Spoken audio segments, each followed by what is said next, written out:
Hello there, everyone, and welcome to the Apples and Ginos Fantasy Hockey Podcast. My name is Evan Rayom, and I'm here with Ryan. And in this live stream, we'll be rocking a few Yahoo Fantasy Hockey mock drafts. Here we go.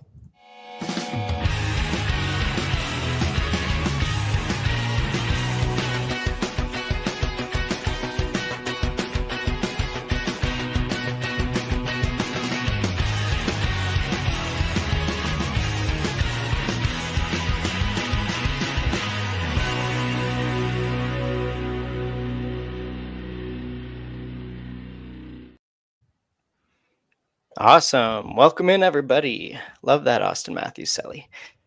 How's everyone feeling today? We are into September, so now it's not just us who are looking into fantasy hockey. Maybe some more people are looking into it as well. We're about a month away from the season, and things are getting exciting. In Apples and Ginos, we had some releases of the draft guide, the 25-26 draft guide. We had Nate and Blake's projections released. It is an exciting time. Evan, how you feeling? Good. Yeah, like you said, it's crazy. We're moving through, the early parts of fall, late summer here, and just getting ready for some fantasy hockey, man. I feel like we're doing these mock drafts every week, and every week I'm getting a little more confused on who I'm drafting because I'm looking into so much data and info, but it's exciting. I want to get into it. I want to get some real drafts done here. Yeah, so we did join one thinking maybe we'd have some listeners join in, but it looks like that room is full, which I'm fine with. I'm fine with drafting against some normie Yahoo mock drafters and seeing what kind of teams we can create, really pushing those pushing the ADP a little bit, seeing how far we can let some people slide. Evan, have you gotten into some Yahoo mock drafts other than the last one we did? Yeah, I occasionally do a few. We're mock drafting so much over here. It's it's hard to get into even more than what we're doing. But yeah, on occasion I still do. I've been looking at a lot more kind of like middle round ADPs and trying to figure out, where I can snag some of these guys in my personal drafts. And I know you've been doing the same, Ryan, because we've got some good steals at ADPs for Yahoo that we're going to go over after this. Yes, sir. We each chose 3 players to go over whose Yahoo ADPs are way too low that we're going to talk about after the draft. Evan, what do you say? Should we leave this draft and go to a 1 in 5 minutes? Let's do that. That sounds good to me. we can't leave the listeners out, Ryan. We got to let them in, and it'll be competitive that way. All right, there we go. The 1 5 minutes away. Penalty box 218. Evan, get in there at 7 again if you can. Penalty box 218 7. Let's see. Did I get there? I did. Okay, perfect. As we do want to be able to snipe each other per usual. Keep that trend going. Yes, and look at that. It's full again. Stefan, I see you in there. You got in at 10, so that's good. The real question is, can I get the Eggman from you this time? Ooh, speaking of the Eggman, I found a little bit of a boo-boo.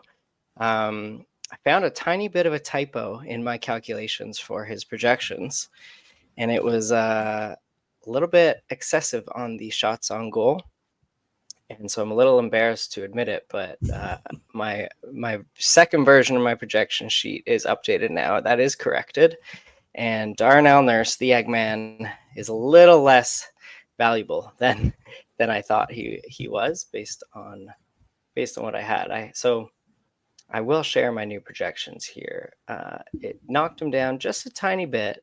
I still have him at rank 102 in APL settings. So that's still like, I'm still happy drafting him around round 11, 12 maybe, but maybe round 9 when I was taking him before was a little too high. So you mean round 5 or? I thought it was round 5. I got him. I got his shots knocked down to 196. I had him above 215 before.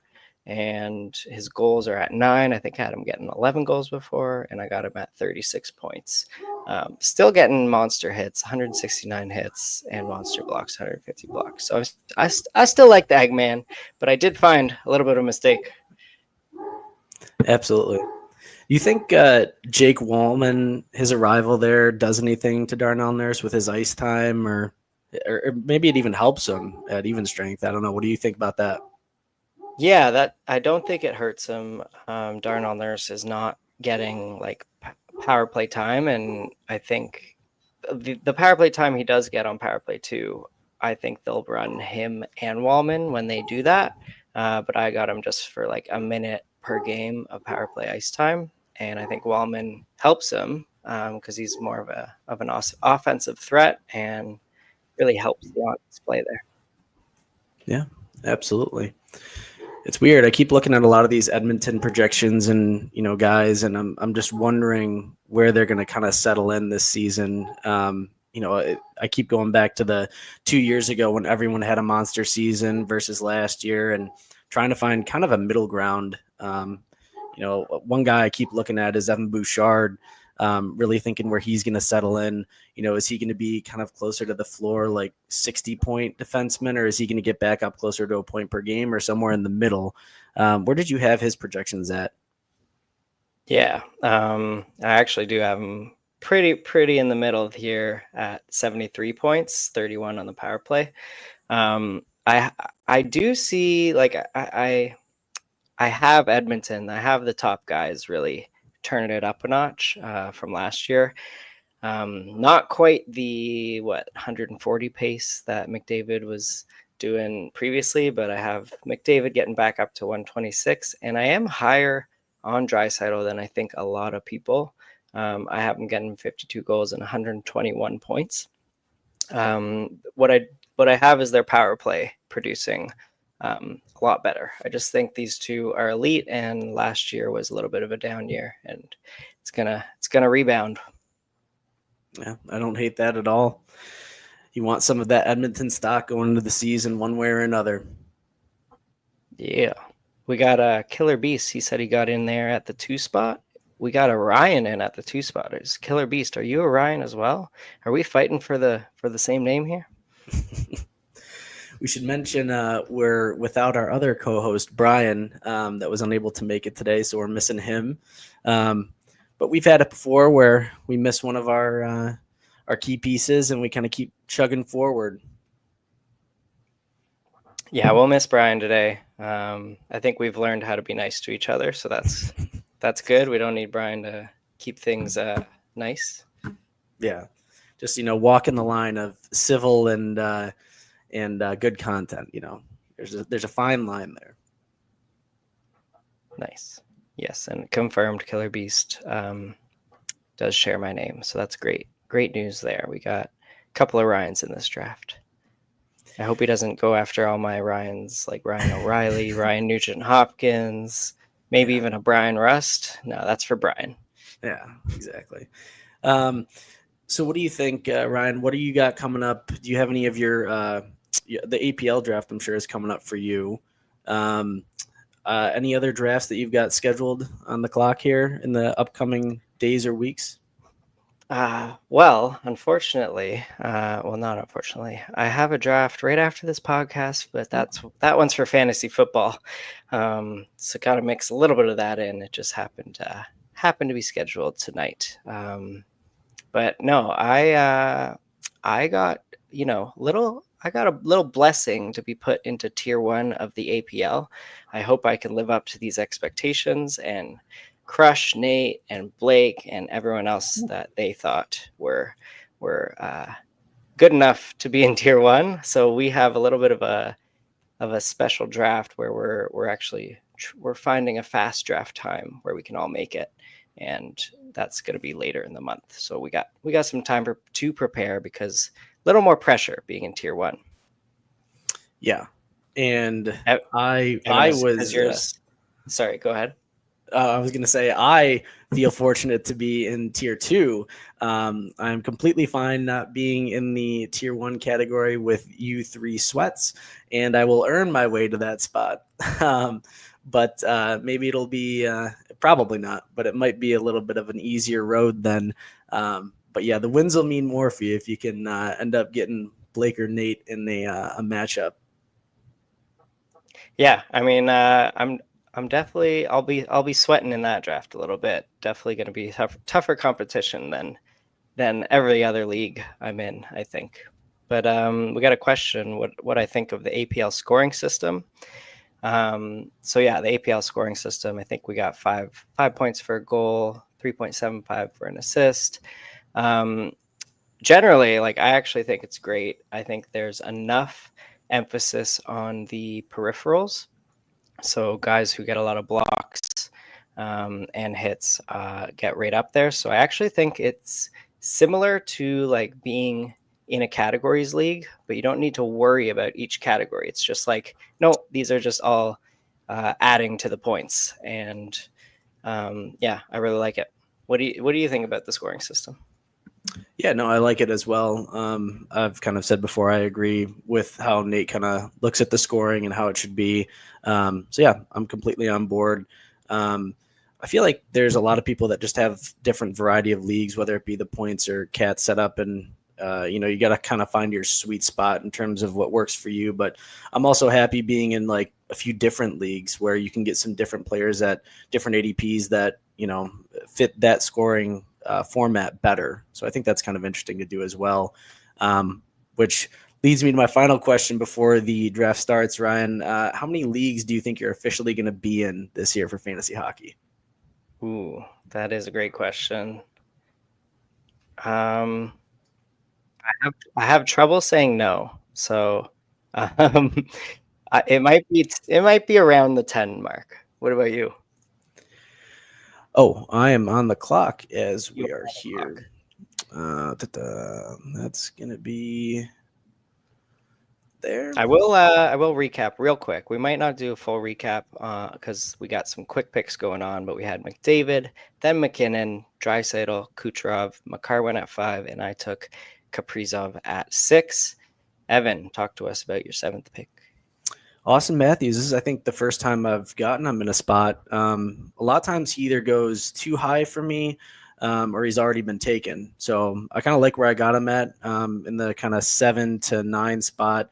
Definitely between him and Pasta, but I feel like I'd take a roll on Matthews this year. A lot of people are down on him with the departure of Marner. I still think he's one of the most elite players in the league. And I think he's really going to be relied upon more now to drive that offense and be a focal point of the power play. So I still really like Matthews at that spot. Great.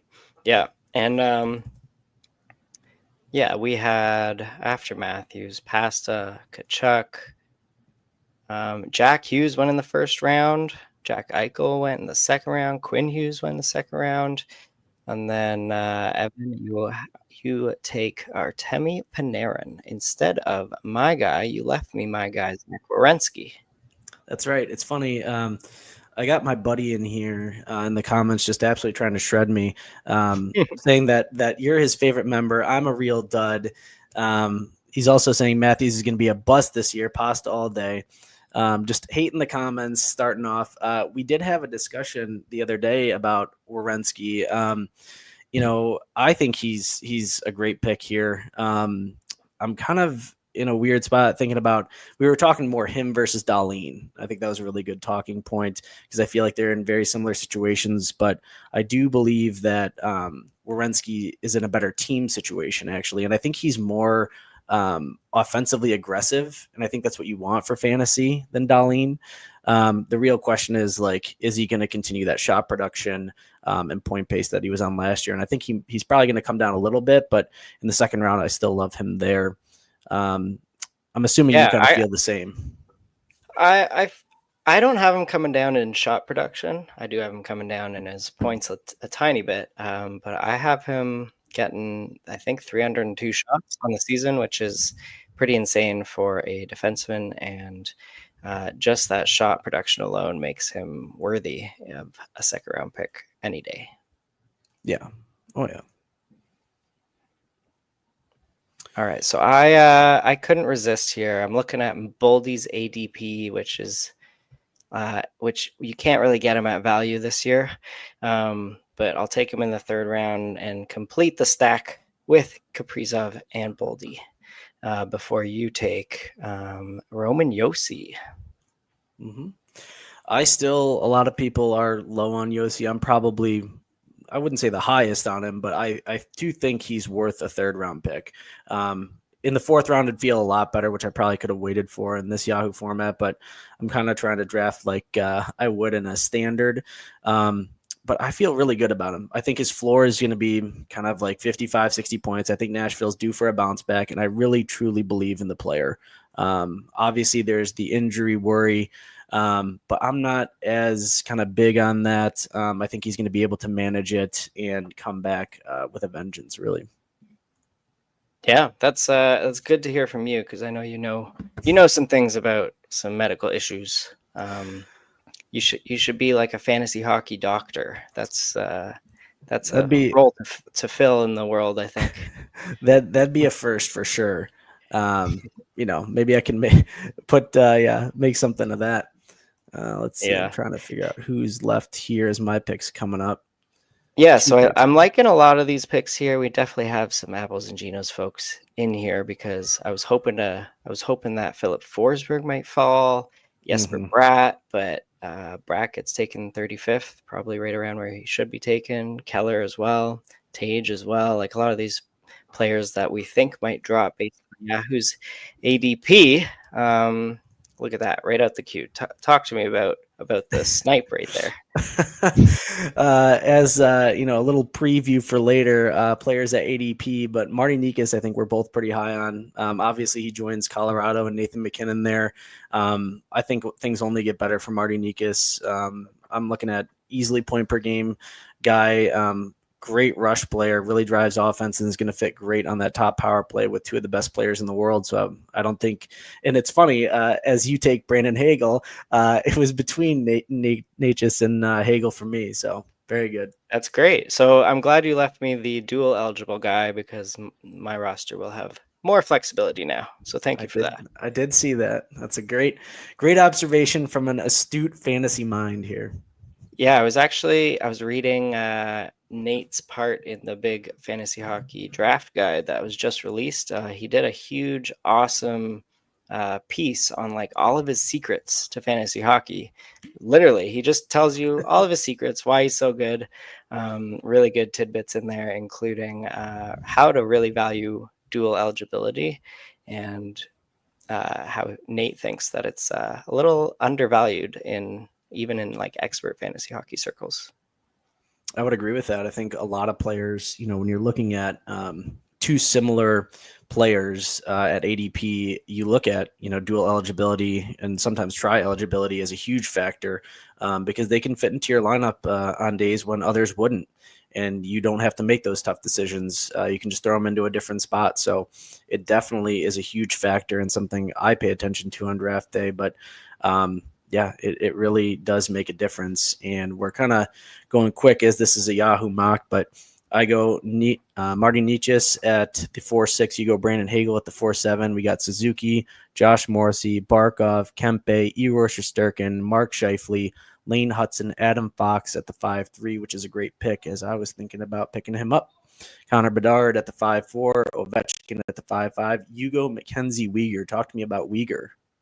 Yeah, I'm loving his ADP on Yahoo here, and I got him right around here, where I think I'm picking him a little earlier in some other spots like best balls, but I think him in the 5th round here, the risk that he gets off of power play 1, I think the risk is worth it here in the 5th round to take him, because if he stays on power play 1 all season, you're looking at a 3rd rounder. And if he gets taken off, mid-season with all his peripherals, the blocks, the hits, the shots, and like at least 45 points still, I think that makes him worthy of a 5th round pick.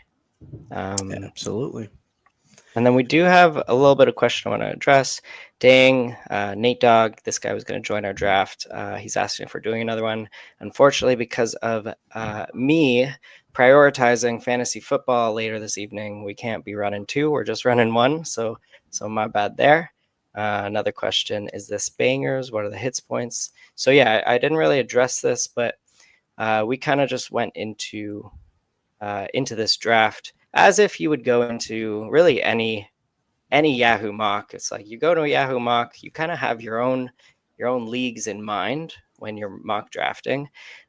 Yahoo has their own standard, which is like goals, assists, plus minus, gross, power play points, shots, and hits. But any time you are going into a Yahoo mock draft, you're really practicing for your own drafts. So I have the APL settings in mind. I also have some categories leagues I'm in mind. That's kind of how we're treating this mock draft. No specific setup to really follow. Yeah. And who'd you take after I took Uyghur? Oh, nice. You took Cider, so kind of very similar build here. So kind of went with the second best and hometown favorite for me. As I'm coming up on my pick here, I'll kind of let you talk about how much you love that pick. Yeah, no, I mean, he's a similar player to Uyghur. You'll get all the peripherals, and he may actually have a safer power play one spot. Some would argue. I would argue that Simone Edvinsson might be worthy of stealing that away mid-season. And wow, who put us beside each other? Who did that? We're sniping each. It's weird, it's almost like we chose to do that. Yeah. But I'll let you get into your pick. So I say I took Matvei Michkov at my spot there at the 6-6, and you go with your boy Kevin Fiala. I'm really high on Michkov this year. I feel like towards the end of last year, especially once Torts got him out of the doghouse and off the bench, he really showcased down the stretch he can be a point per game, multi-point beast on some nights. And I'm really kind of digging what Michkov can throw at us this year, alongside Travis connecting with that top power play usage. Really like Kevin Fiala here too. Really good pick. Yeah, I can't complain about either of these picks. Well, I can complain about you taking Michkov because he was the only guy in my queue with these super fast picks. I mean, I have Michkov really breaking out and being let loose this year without Tortorella. I think I have him for 70, 74, maybe 75 points projected. But I do have Fiala projected for 77, so I'll take Fiala as the consolation prize there. There you go. And then you're coming up on your pick here. I'll kind of read this question. Welcome back, fellas. Bangers Cats keep forever league with faceoffs, and we keep 4. Who are the picks out of Rantanen, Stützle, Werenski, Bouchard, Boldy, Forsberg, Strome, and Michkov? Ooh, that's a tough one. For me, I think you got to go Rantanen, Bouchard, Boldy, and probably Werenski for me. Personally, just because of that category coverage. Ryan, once you're done looking at your picks, I'll kind of let you get into that. But I mean, Werenski is a categories monster. Bouchard with the shots and point per game defenseman is going to be great. Boldy, I feel like still really young in this keeper forever format. And then hard to leave Michkov out, but I think Rantanen still has the talent. Yeah, as you're kind of looking at your picks here, we'll let you get into that. So, I'm gonna take since you spent some nice time on that, and you're up next. I'm gonna take my full 20 seconds here to let you have some time to look at your next pick. I might have to take a look at the question later, but I'm gonna go with Timo Meier here, 7th round.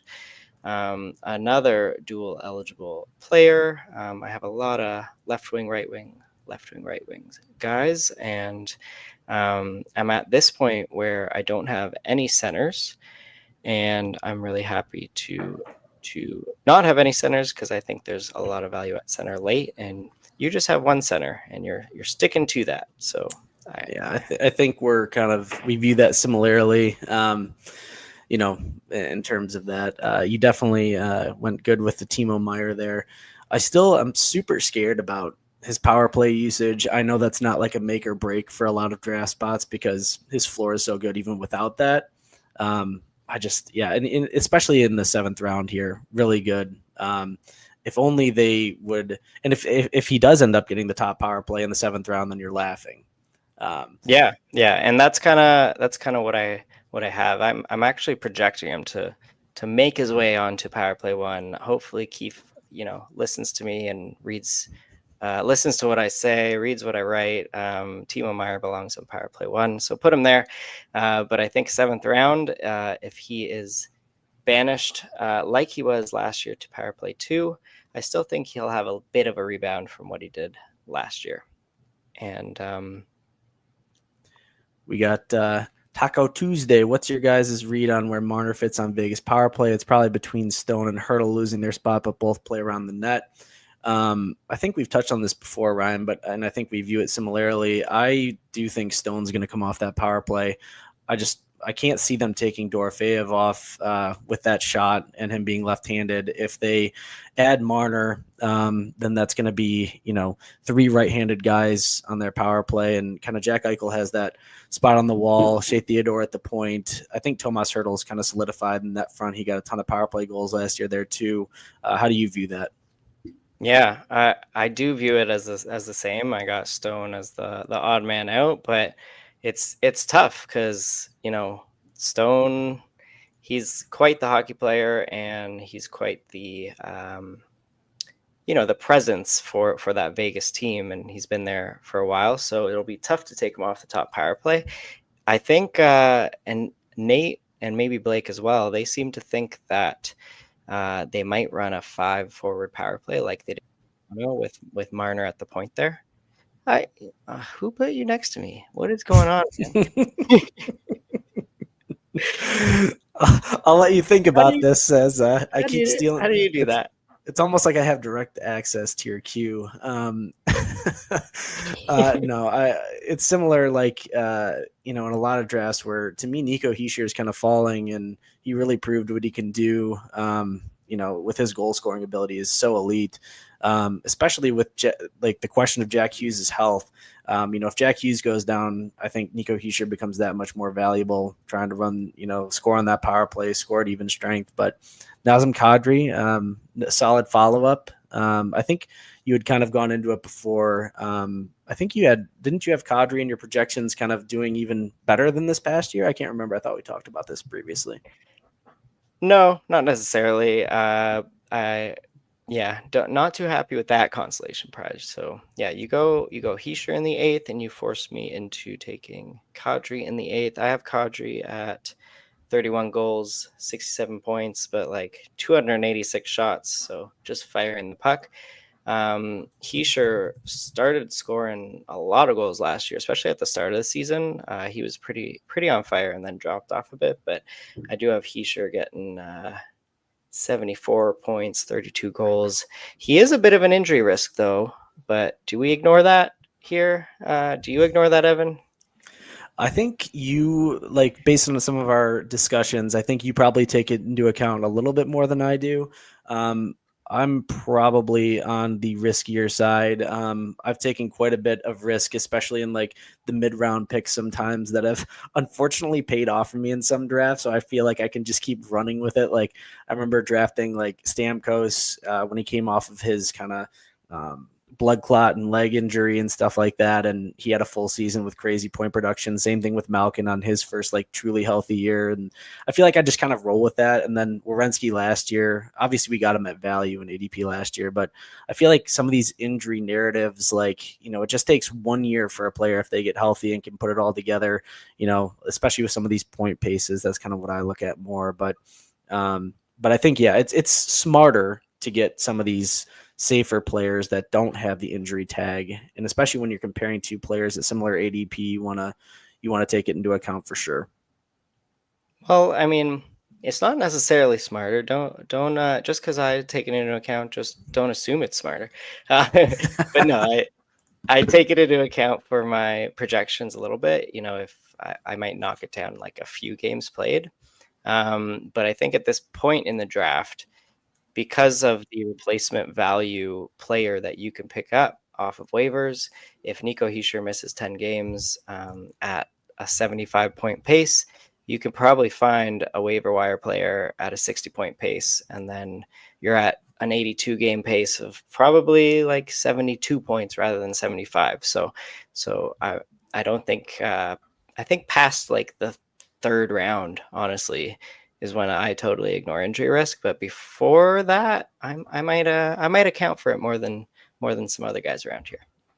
So sure. As I'm, talking yang on A and G strategies to just totally ignore injury risks, I also take a goalie in the 9th round. But this goalie, I really like his value this year, especially in volume leagues. I took Dustin Wolf. I think he's going to get a boatload of starts just because of who the backups are with Ivan Prosvetov and Devin Cooley. So yeah, just that's really what I'm looking for, a guy who I think can get loads of starts. And then after I take Wolf, you take another dual eligibility guy, Matt Barzal. Yeah, love Matt Barzal this year, center right wing in this format. I have him getting back to kind of like a 70-point season if he remains healthy, and I really think you're going to get him at value this year in drafts. And you kind of went with a goalie, and I don't want to follow suit. I'm sorry. I knew it. I don't want to follow suit with the goaltender trend. I have to go with my boy Luke Hughes. Again, similarly, I think that this is Luke Hughes' time. I think it's been proven that I do believe he's the better option on the top power play. I think he has the ability to take another step and get to where his brothers are. And, I like him in this spot. Third defenseman, I'll take it. I did look at Vince Dunn in this spot. I actually thought that when I quickly looked and I didn't realize he was taken right before me. I thought you were going to go Vince Dunn after that, but you followed up with Vincent Trocheck. Yeah. So great pick with Luke Hughes. I think in the 10th round, that's great. There's so much upside there if he can secure power play 1 all season. Dougie Hamilton, he has injury history, and like that, we like to pay attention to injury history when it means that our other guys get opportunity. So that'll really, if Dougie doesn't play 82 games, Luke Hughes could really get the keys to power play 1 like he did last year and really improve his game. I actually do have him projected to get on power play 1. He doesn't provide really any peripherals. So I still have him actually ranked at 114, right where you picked him. But I have him projected at 61 points, 25 on the power play, just 24 hits. So maybe more hits than his brother Jack. I think I'm realizing slowly and painfully here that the more I talk with you, the more I watch you draft, and the more I kind of look at my own picks and our strategies, I'm thinking in my head, like I keep talking to some of my other buddies about drafting. I definitely am a riskier drafter the more I'm thinking about it. I always go for upside. I always go for the massive point totals and don't care about the peripheral floor. So I think I kind of need to adjust because there are guys that you want with some good peripheral floor and safer picks. But yeah, I'm realizing that I am picking all of the guys that have potential injury or, stuff like that. So we'll see. As my draft. I mean, my turn to draft. Here we go. Quick draft. It's unlikely that you're always gonna you're gonna take the Band-Aid boy every pick. Like you're gonna take Jack Hughes and then Jack Eichel and then Dougie Hamilton and then Mark Stone. Like maybe they all play 82 games, but there is like that added risk if you're taking everyone. But if you just tend to take some of those players here and there, I think that's totally fine in my eyes. No, I agree. I think, I'm kind of leaning on as like I've done it, in a few years where I'll take maybe 3 to 4 guys that are kind of like that. And I think I've gotten lucky in a lot of situations where it's paid off. And it's going to take 1 year for it all to come crashing down where all 3 of those injury, potential tagged players, go down. Like you said, then you're in a tough spot. But there's a way to be smart about it for sure. I kind of went with my first goalie here, Jacob Markstrom in the 11th round. I feel like he's falling quite a bit in drafts and honestly could be a 0G strategy because I feel like a lot of people are just either out on him because of the injury tag or because he didn't play as many games and get the stats last year. He's just not as high on ADP or draft boards. What do you think about Jacob Markstrom? Yeah, you know, he's one of those volatile goalies who he could definitely have one of those random years where she's had like a few times in the past where he's in the Vezina conversation, and then he's a 0G killer. But you know, in terms of expectations, my expectations are a little lower.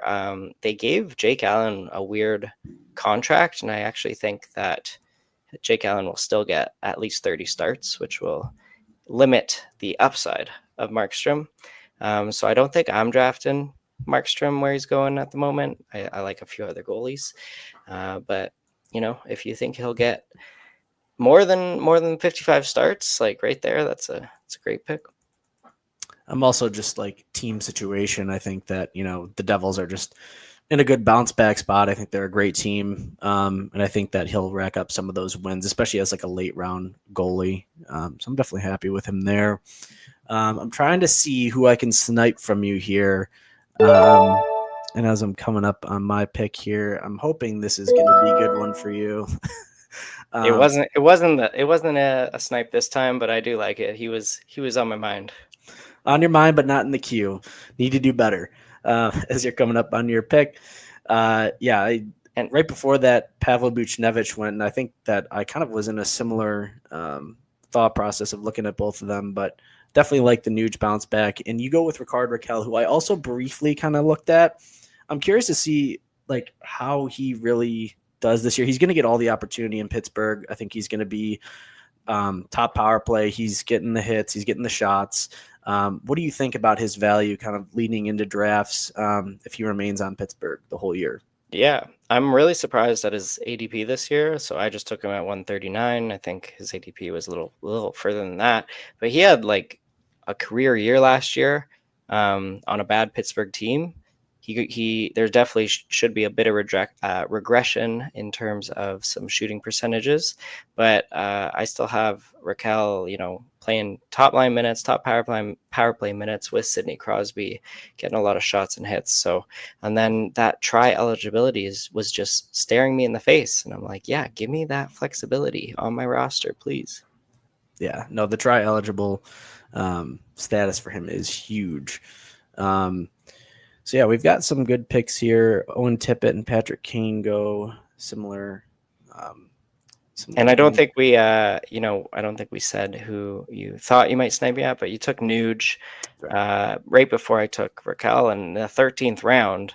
You know, what if we see Edmonton go crazy again and we have 100-point Nuge? That would be pretty crazy in the 13th round. Yeah, I think. Did he get 100 points that year? I forget. I don't know that it was 100. I think it was in the 90s, but I don't want to look stupid here. Yeah. Here, I'll look it up while you're. No, I got it. Yeah. Okay. He had 104 points. Right on. You got it. That's crazy. I wouldn't have ever thought that. I feel like it was like one of the quietest 100-point seasons you'll ever see, just because it was overshadowed by the rest of the team and Zach Hyman getting 50 goals. But yeah, no, it's amazing stuff from him. Yeah, and then as I'm like tempted to take a center only, I'm taking center left wing because I have them similarly ranked. So I take Jared McCann here in round 13. He's center left wing, and I have McCann projected for a big bounce back.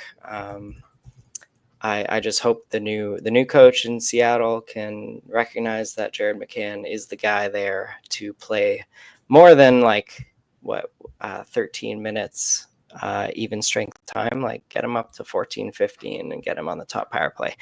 And I have him getting 30 goals and 68 points this year. Yeah, that's really good stuff. Yeah, I think he's really good in this particular spot, and he's going late in drafts too. I feel like every time I see.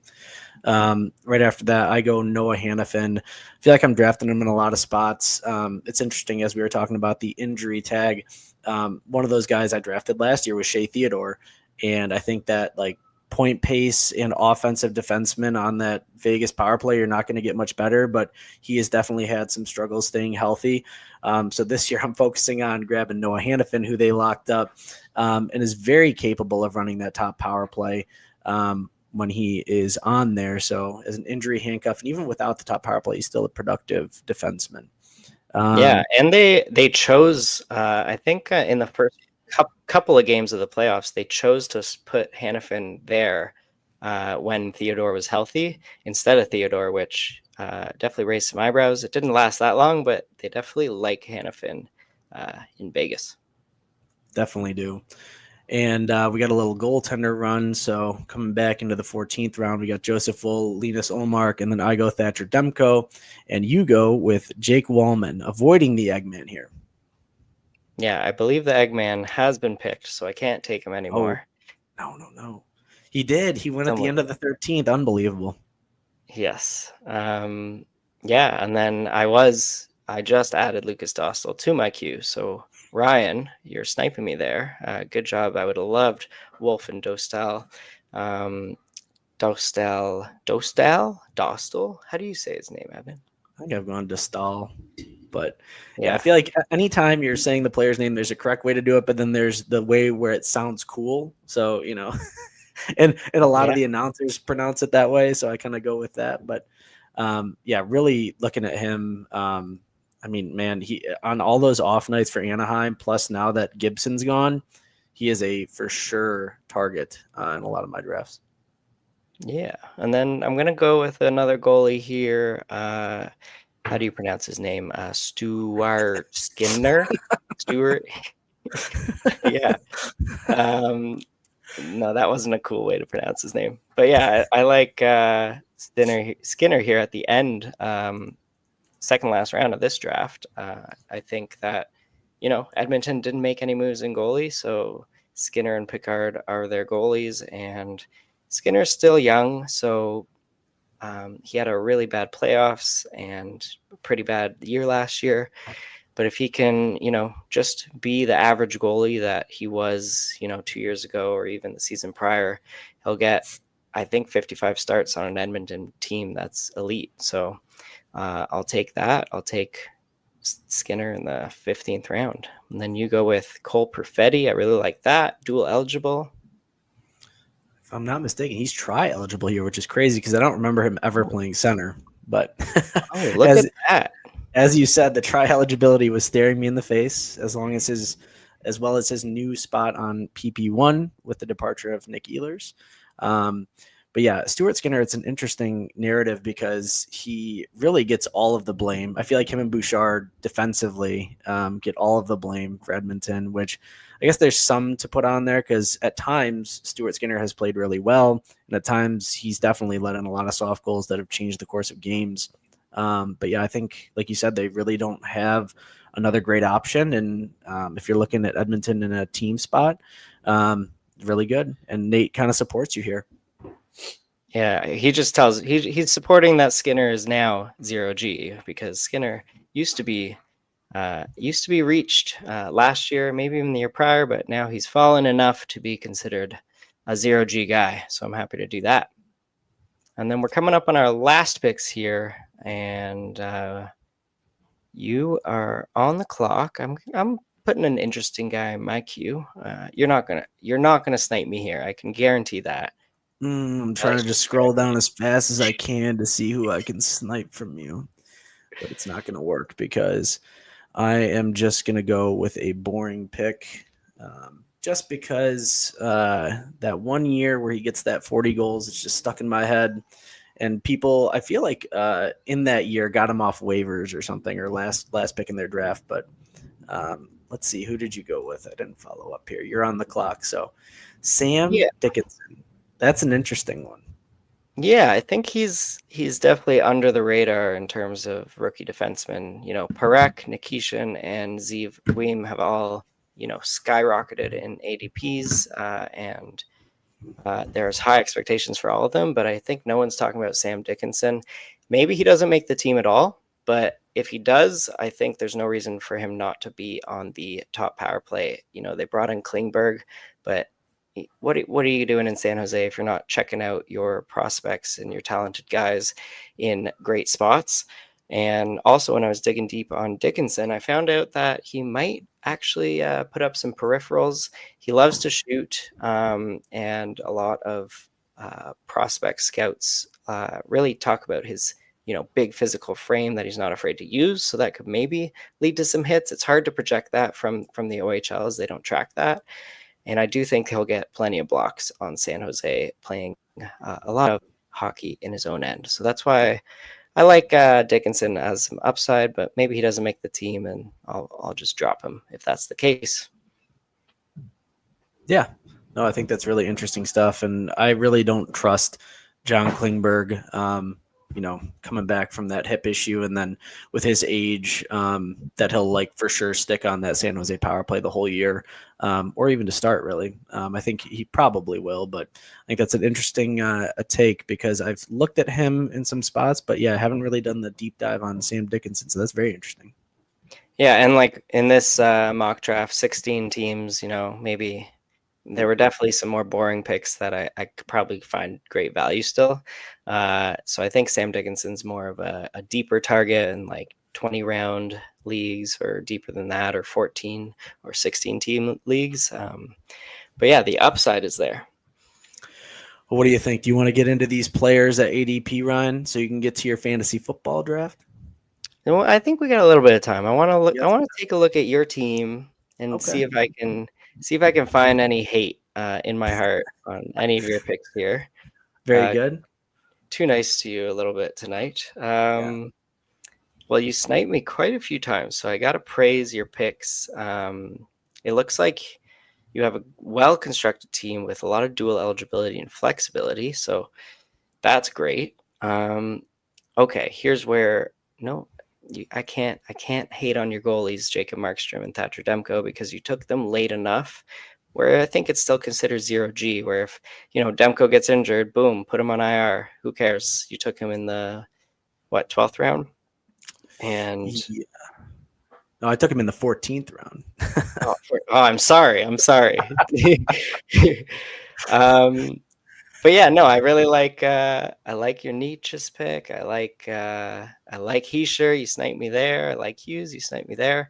One pick that I think was, a risky pick. I'm not convinced on Roman Josi. Who am I to know about Roman Josi? But it's possible that if there's any issues with this POTS diagnosis, like maybe he gets a little bit of some time off or like a game here and there, and that'll be annoying.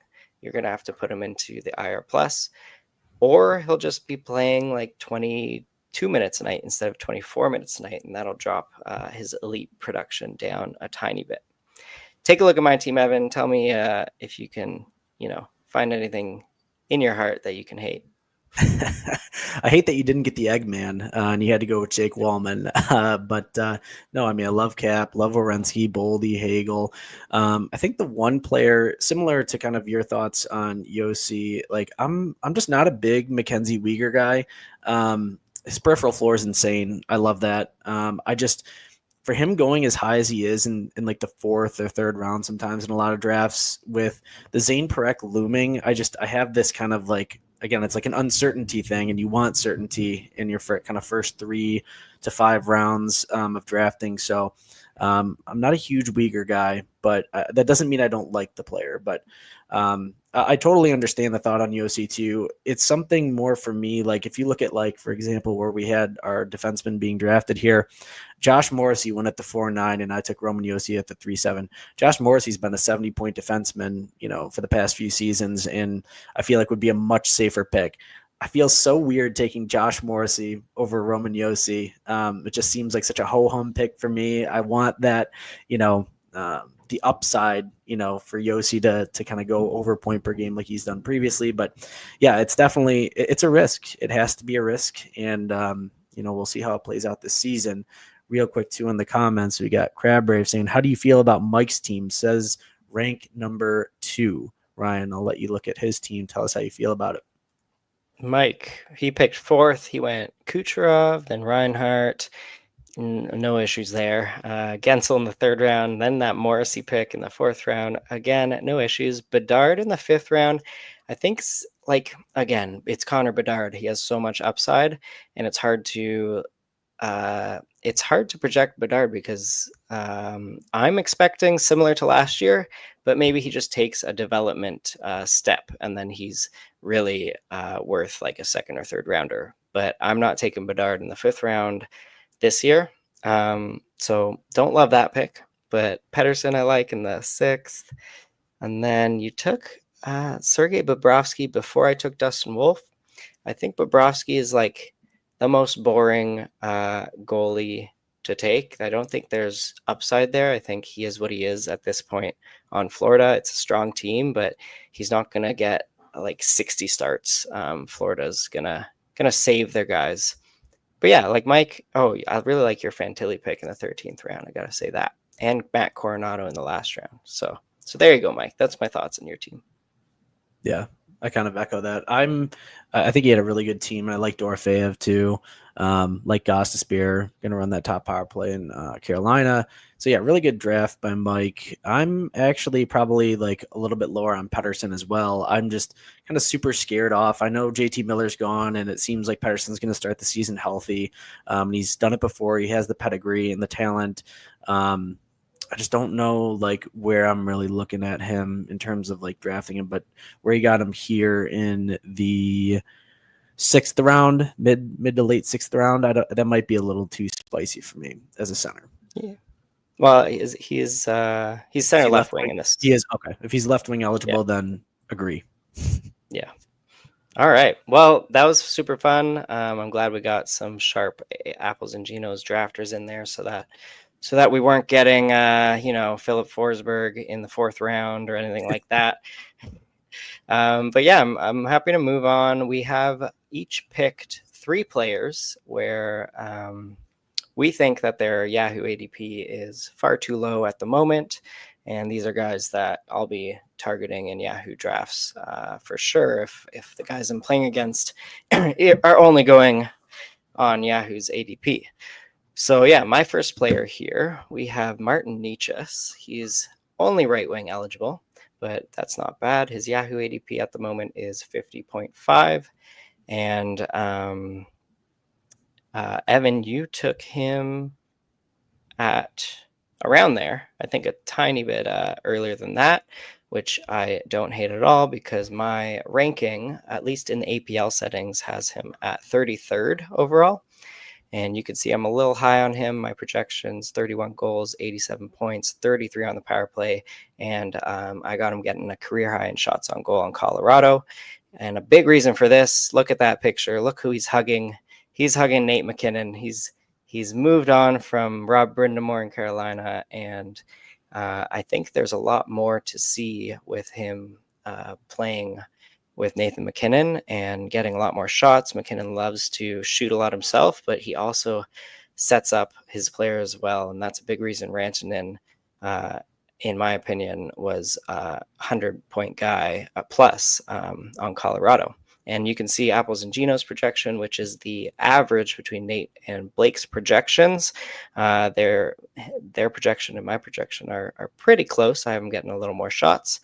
But yeah, I just really like Martin Necas in like even the end of the 3rd round, but I'll be trying to get him in the 4th round. That's for sure in any Yahoo draft to really have that ADP play to my advantage. Evan, what do you think about Martin Necas? It seems like you agree because you took him in the 4th round in our draft here. Yeah, totally agree. Like you said, look at who he's hugging. It's Nathan McKinnon. Anyone that's playing with McKinnon at baseline, I feel like just has such a high floor based on that all-world caliber player. But I think we even saw Martin Necas by himself, like take over that second line in Carolina and pop off. So he has the ability to do that himself, even without McKinnon. So jointly with him, who knows? The ceiling is really unknown at this point. And I think just McKinnon's so fast. Necas is so fast. They're both going to be killing it on the rush. No one's going to be like, they're going to be turning around defensemen so fast. They're going to be tripping over themselves. So yeah, I love the projection and love the ADP you have, Matt. Right on. All right, let's move to your first player, which you drafted my first player. I drafted your first player.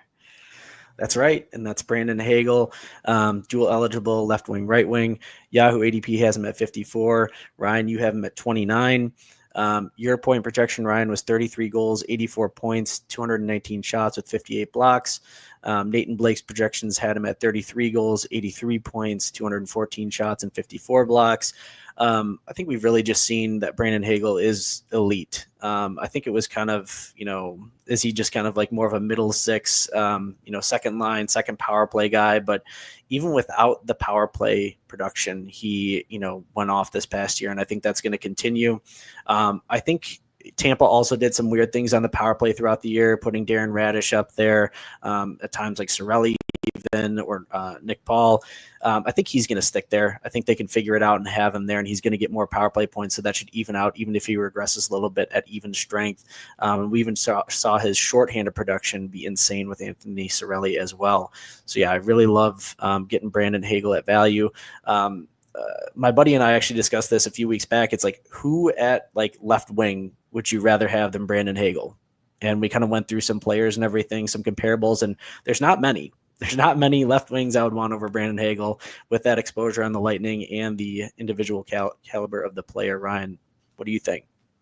Yeah, and like just thinking about left wings, like all their ADPs are above Brandon Hagel, that's for sure. Like maybe Jesper Bratt, Clayton Keller, Matt Boldy's dual eligible, but yeah, these guys are all going way before Hagel. So I love Hagel in the fourth round as well.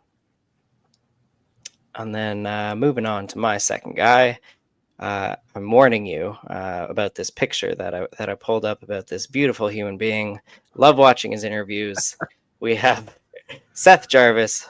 He's hugging a puppy over here. But yeah, he's tri-eligible on Yahoo, and it's hard to pass that up in itself. But his Yahoo ADP is at 81.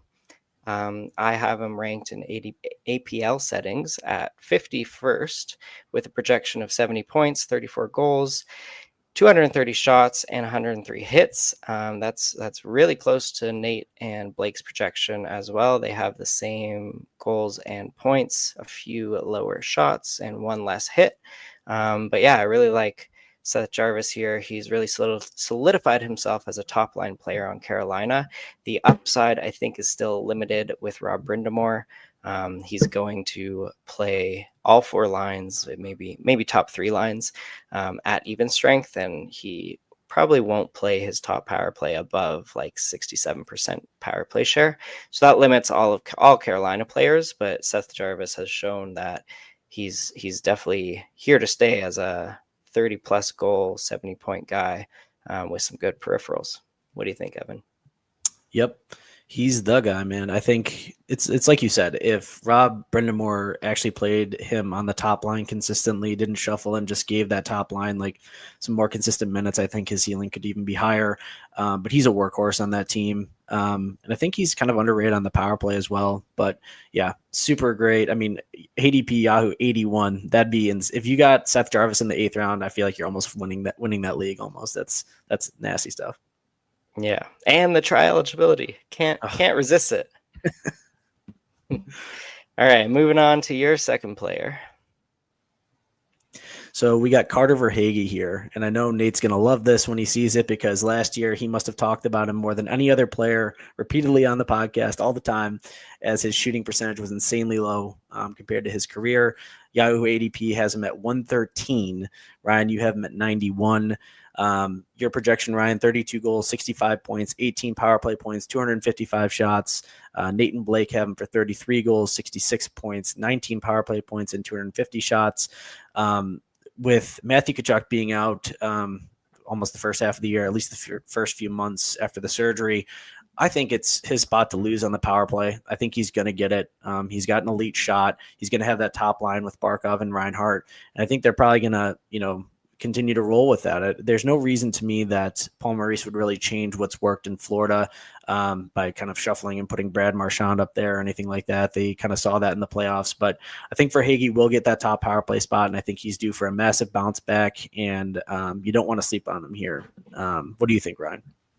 Yeah, and again, like this projection of mine, and it seems like Nate and Blake's projection too, it's not his floor. His floor was last year where everything went wrong. He was just like shooting a whole bunch of shot attempts and missing the net. Even he wasn't even getting those shots on goal. There's a picture here. That's a shot attempt, and he totally missed the net there. That's for sure. So so that was his floor. He had 20 goals, 53 points. He still had 242 shots on goal, but this guy rips shot attempts. More will hit the net this year. More will go in this year. I think his upside is definitely above 70 points, especially if he gets on that power play one and stays. That just worries me a bit. I've baked in not as much power, not like top power play one time, even for half the season into my projections, because they were running a lot of different scenarios there. They had Bennett and Samskevich on power play one at points. They had Brad Marchand. No, I don't think he was on power play one, but there is that option. So I think they just have a lot of options that they might try out, and that might limit Verhaeghe's upside. But, I think these projections here by myself and the Nate and Blake are pretty good floors for Verhaeghe. And if you can get him past pick 100, that's great value. Absolutely. And next up here, my third guy, we have Dylan Genther. His Yahoo ADP is 126. In our recent mock, I think he went in the 80s, probably where he should go. I have him ranked at 79 in the APL settings. My projection has him getting 33 goals, 68 points, 29 power play points, 249 shots on goal. Nate and Blake's projection has him 34 goals, 68 points, 27 power play points, 249, exactly the same shots on goal as me. It's interesting that all these value picks, my projections seem to not be so different from Nate and Blake's, and that kind of tells you that these are really, really valuable picks here at Yahoo's ADP. I think Dylan Genther is on the top power play for good. He showed what he could do there last year, and he won't get taken off. No, not at all. Yeah, I love Dylan Genther. I was trying to look back and see where I drafted him last year in my main league, because when I did draft him, I don't think there was a player that I was happier with where I did draft him. I want to say it had to have been like in the 13th round or so. Like this guy's shot is like nothing I've ever seen. It might be like one of the best shots in the league. And this guy came out of nowhere like last year. And then, he's really just elite talent. And I think, the ceiling for him, I think, is even higher. I think he's actually a kind of underrated facilitator too, because everyone focuses on his shot. But when they do that so much on the power play, it opens up guys like Clayton Keller. And if they keep him on there, Logan Cooley. But I love, this is like crazy good for ADP. If you got Dylan Genther, in the 8th, 9th round, I think you're laughing. Yeah, and side note, I think his average shots per game were at 2.5 in the first half of the season, and that shot up to 3.6 in the second half of the season. And I think he was third in shot attempts per 60 to finish the season last year. So this guy is just going to keep shooting the puck, scoring goals, and on that top power play, he'll have lots of opportunities there. Yeah. And then we have your third guy, as I am in the wrong sport at the moment. But yeah, we got your third guy, Alex Tuch. Talk to me about Alex Tuch. What can be said about Alex Tuch that we haven't already said about Alex Tuch? And I've drafted him in so many spots. So his ADP on Yahoo, 147, just absolutely criminal. Anyone drafting there should be locked away. Ryan, you have him at 82. Your projection, Ryan, 29 goals, 66 points, 210 shots, 99 blocks for a forward. Nate and Blake's projection, 31 goals, 64 points, 208 shots on goals, and 101 blocks. Alex Tuch, if he can only get that lineup deployment, and even without it, he's still going to produce. He's in a contract year. I love that. The departure of JJ Peterka just means more time for Alex Tuch potentially on the top power play. I have no idea why they wouldn't put him there. So they should. And then if he gets some time along Tage Thompson, we've seen how he can do there a few years ago. I really love Alex Tuch. He does it all, hits, blocks, shots. He's going to get the points. And I think that kind of his ceiling this year with more stable opportunity and power play deployment will really provide you value at his ADP. Yeah, this ADP is wild, and I think he should be drafted in that 82 range, because like this is like a pretty safe player because he's not really expected to be on the top power play at all times. He's not expected to play with Tage at all times. So if that occurs, he can really clear 70 points. Yeah, and I think I'm 99% sure he played shorthanded as well and got a decent amount of shorthanded points. So if your league counts those settings, you can kind of take that into account.